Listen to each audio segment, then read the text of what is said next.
This video walks you through how to run a custom payroll report in Gusto. Begin by signing into your Gusto account, enter your usual login details, and wait for the dashboard to load fully before moving on. Once you are inside the account, look to the left-hand menu. This is where Gusto keeps the main navigation options you will use to reach reporting tools. From that menu, click Reports. This opens the reporting area, where you can view and build different types of payroll and account reports. After the Reports page appears, select Custom Reports. That takes you to the section used for reports that you can tailor to the exact information you want to see. Next, click New Custom Report.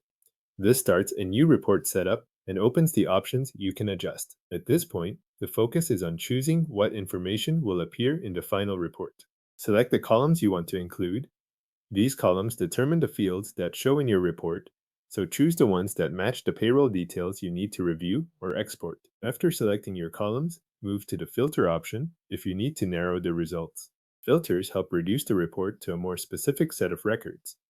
If your report should include only certain entries, apply the filter that matches what you need. If you want the full set of available results, you can leave this area as it is. Once the columns and any filters are in place, select the time period you want the report to cover. This controls the date range for the payroll data that appears. Then choose the Group By option that fits how you want the information organized.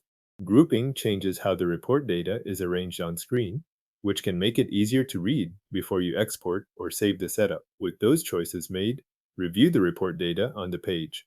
Take a moment to look through the results and confirm that the columns, filters, time period, and grouping reflect what you intended. This is the point where you can catch anything that needs adjusting before you create the final output. When the report looks correct, click Download to export it. This gives you a file version of the custom payroll report based on the settings you selected.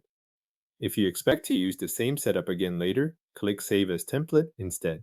Saving a template keeps the report structure so you can return to it without rebuilding the same column, filter, and grouping choices from the beginning. Your custom payroll report in Gusto is now reviewed and either downloaded or saved as a reusable template.